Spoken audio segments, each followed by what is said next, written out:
What's going on, everybody? Mortem here, this time bringing you another video about Vampire the Masquerade Bloodlines 2 following some recent news. That news being that while the game was originally set to be released sometime in the first half of 2025, which, let's be honest, probably meant June, they've decided to go ahead and push it back to October, while communicating that apparently the game is done and that they are simply focusing on bug fixes. Though do keep in mind that I'm pretty sure that's exactly what they said last time when they pushed it to 2025 to begin with. Though the optimistic side of me simply thinks that they probably just wanted to shoot for Halloween, whereas if I was taking a more pessimistic look, there may well be more going on behind the scenes that we simply don't know about in terms of this game's tremendous run through development hell. But there was a little more information on that front. Apparently they actually invited a few people out to play the game, and while they didn't share any footage of it, we did get an article from, say, PC Gamer, I believe, talking about their experiences having played the game. So there is that, at least. That said, in the meantime, the Chinese Room, the developers of the current title, have also stated that they're going to be putting the development diaries on pause so that they can focus all their attention on wrapping this up. Though, truth be told, given how many of them they've put out, they've pretty much covered just about every aspect of the game in some description, so it makes sense that they probably just don't have much else to say at this point. But all of that together, I want to share some of my thoughts on this delay real quick, before then diving into what this game is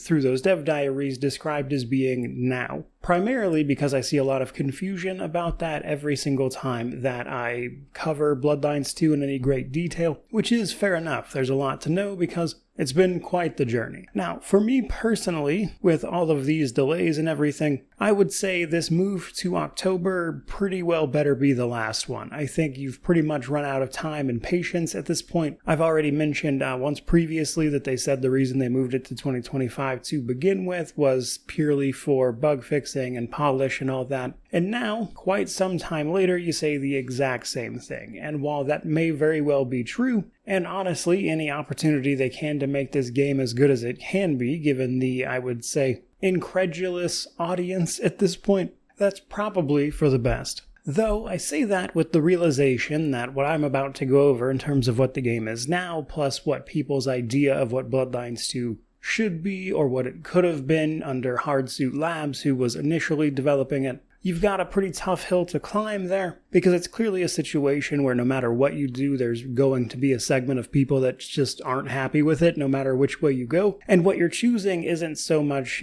how good this individual game is, but it also kind of comes down to which sort of segment of this audience do you wind up pissing off in the process, which is just the way that goes. Now, as I've said many times, me personally, I'm just along for the ride. I'm very curious to see how this winds up panning out in the long term, as stopping now would simply be like reading up to the last page of a book before just walking away from it. I've got to know how the story ends. But one way or another, that story does need to end, and I really do think October is kind of going to be the last straw in that front. So, with that said, let's kind of move on a little bit and talk about what this sort of current state of the game is right now, given that they're really, with the dev diaries being paused, not be any more information coming out, until they start ramping up marketing, if they really do much of that at this point, come time for the game's actual release. So let's go ahead and dive into that now. As many people know, Bloodlines 2 was originally announced quite some time ago. I want to say it was like 2019, but under a different developer. Hardsuit Labs, to be specific. And while I don't want to get into every single detail here, long story short, Hardsuit Labs was ultimately pulled off the project before everything they had worked on and the progress they had made was handed off to who we now know as the Chinese Room, where they spun that off into their vision of what this game could be, using those already created assets and the work that was done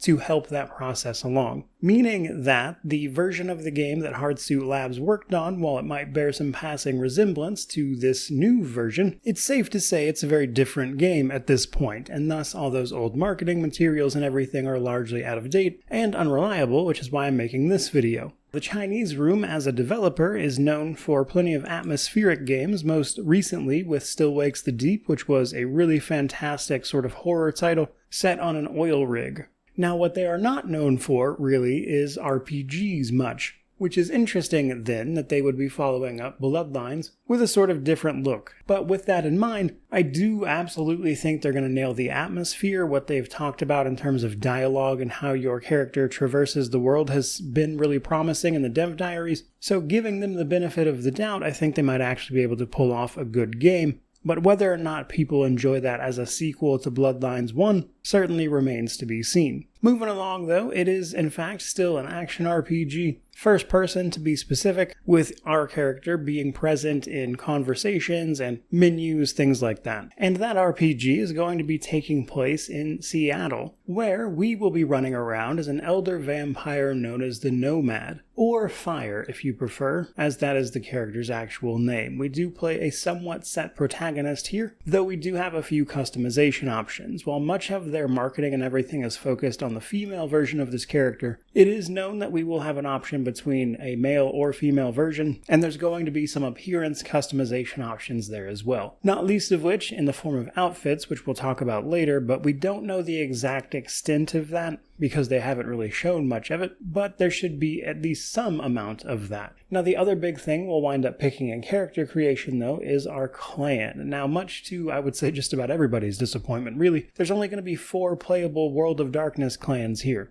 That is to say, the clan of vampire that you hail from, which determines some of your overall abilities, as well as a passive that makes your character unique even when you start mixing and matching powers from other clans. But the playable ones are the Ventru, the Tremere, the Bruja, and the Banu Hakim. And while it is very easy to point out that there are many more clans that would have also been interesting picks, Nosferatu and Malkavians are often the most mentioned. For me, it simply depends on how these clans are represented and how impactful playing as different clans actually feels. Personally, as someone whose favorite clan is La Sombra, which is never in video games, welcome to the club, I guess. But the Bruja are your big bruiser types. Picture somebody in a biker gang and you'd probably get the gist of it. Then we have Tremere, practitioners of blood magic, bringing in a distinctly occult vibe, probably the clan I'll wind up playing personally. The Ventru, your blue bloods, your leaders, the people in charge, typically, that kind of thing. And then lastly, the Banu Hakim. This one always tends to throw people for a loop, especially if you haven't kept up with World of Darkness at all, as they were originally known as the Asamites. They've been through a few changes, and now the playable version is the Banu Hakim. They are going to be like your stealth assassin type characters, though ironically they're actually known as law keepers and everything, and while they might seem like an odd pick at first, when we realize that a portion of the story will be playing the Nomad as a sheriff, that is to say, a sort of vampire enforcer for a given area, a clan that specifically deals with the law, makes a lot of sense then.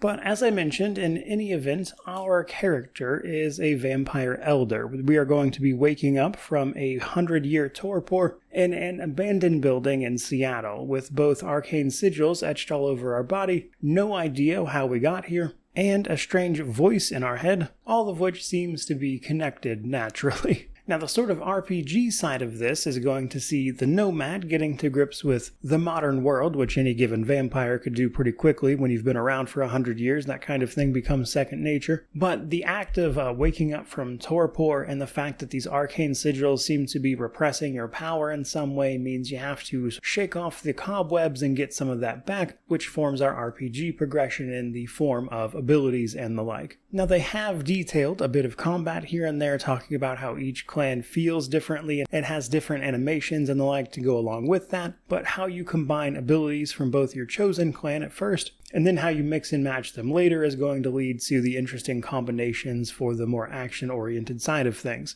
What they've shown of this looks pretty good, at least for what this game is meant to be, but it's hardly going to be like some incredible over-the-top battle simulator. So we'll ultimately have to wait and see whether or not it's actually fun or not. That said, depending on how you want to play the game, they have shown off a few different difficulty modes as well, so for the people who want to focus on the story, which a lot of World of Darkness does, there will be easier modes so you don't have to get too involved in the combat necessarily, but hopefully I'm thinking, at least for myself, that the hard mode might actually pose a bit of a challenge, but time will tell on that front. But the rest of the stuff I want to talk about here is largely about Seattle itself and some of the things they've discussed in their dev diaries, talking about exploration, how you encounter and deal with humans versus other kindred, their unique dialogue system, and just a handful of other details I thought were really interesting. So Seattle itself will be divided up into 5 different districts, each of which is open to be explored and experienced, and naturally each one of them has their own sort of vibe and things going on, as you might expect. And you'll have to navigate all of that, including hostile encounters with other vampires who are, due to the situation in the city,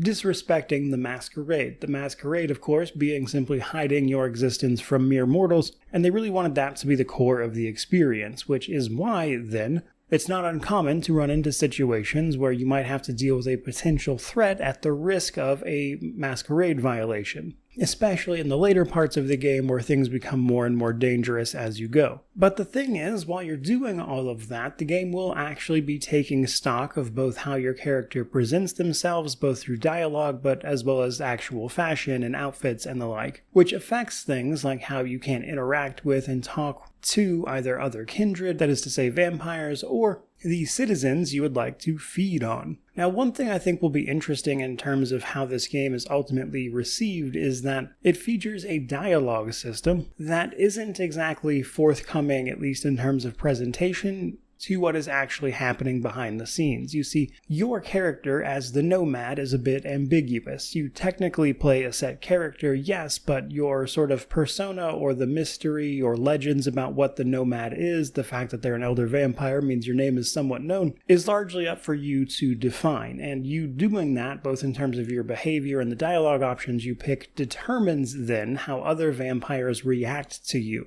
Meaning that as you move through the game, you develop a sort of reputation for behaving a certain way, which will then change the responses and how other vampires treat you as a result of that. And the game isn't telling you any of this information. That happens all behind the scenes. So in theory, it should be possible in any given situation to have 2 very different encounters with a given NPC based on what they know of you and how you present yourself in that conversation. Which is cool in theory, but of course we have to see how that actually works. Now, another thing this somewhat extends to is interacting with humans to feed, because while it is possible to feed in combat based on the things you are fighting, you're also going to feed simply by interacting with human beings out in the world, and then you can either convince them to come into an alleyway, that kind of thing. But the reason you want to feed outside of combat is because there's a much bigger reward on offer, which is blood resonance. There are 3 types of resonance in the game based on the emotional state of the person you're trying to feed on. Now, in order to get the most out of that, you have to engage in conversation with these mortals first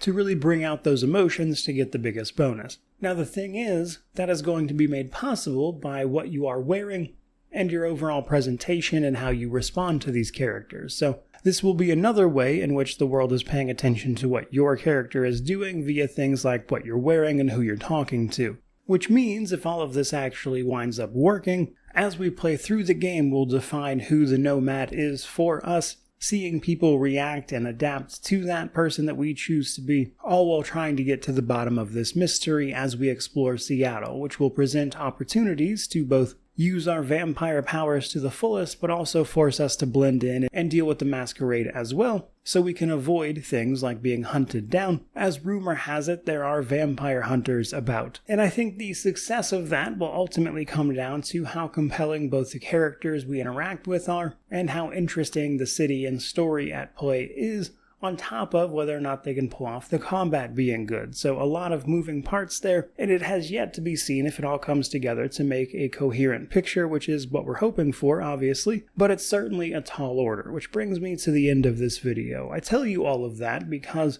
much of it sounds like individually promising things that would make for a pretty compelling game, to me at least. Now, whether or not that is a game that people will define as worthy of the title of the original Bloodlines, which is itself, due largely in part to its cult classic nature these days, a bit mythologized in terms of what it actually was, means that, again, somebody's just not going to be happy here, which is simply the way that goes. So personally, I'm cautiously optimistic. We'll see how it pans out. And I'm simply acknowledging that yes, it might wind up being terrible, and we will simply have to wait and see, provided, of course, that it actually releases and doesn't get delayed further. As of right this second, though, and for the foreseeable future, that's basically what there is to know about Bloodlines 2, admittedly condensed down a ways to kind of give people a clearer picture, but hopefully that gives you an idea of what we are waiting on here. But I, for one, simply have to know what winds up happening here, which is why I continue to cover it, which is where I think we're going to wrap this video up. That said,